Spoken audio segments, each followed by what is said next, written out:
Given the fact that I'm someone who'll simply review anything you put in front of me in the name of being thorough, I'll admit that it can often end up having me encounter titles I normally would have never seen, let alone played. In particular, it always tends to be these narratively driven titles that give me the most trouble, especially since I'm by no means some expert in the subgenre or familiar with the different flavors many of them can have.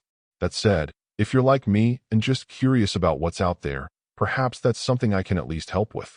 Set in an isolated floating city, you'll play as Hanajiku, a young member of the nobility of Itehari, who has her world shaken while out exploring the city when she's suddenly attacked.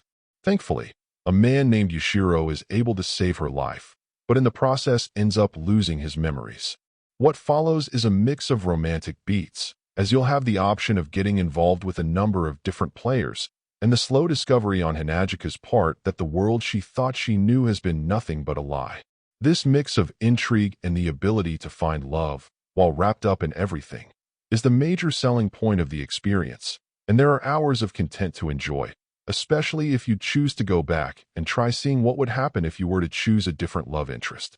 Of course, it helps that the game's artwork is absolutely gorgeous, and it is clear that a lot of time, effort, and love went into its production.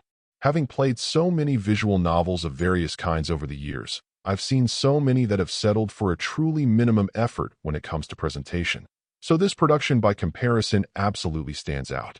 That said, given the game's price tag, you'll really need to be invested in its overall style and the story it has to tell to get the most for your money. I'd have appreciated the ability to be more in the driver's seat with decisions impacting the world around me more than just who I'm spending time with, but I can see where this would have appeal for the right crowd. Overall, my final score for the game ended up being a 7.2. And if you're interested in picking it up, it's currently available on the Switch eShop for $49.99. Thank you for taking the time to listen to this review. And if you'd like more information or ideas of indie games worth checking out on the Switch or the Switch 2, be sure to click on the link provided in the description. Until next time.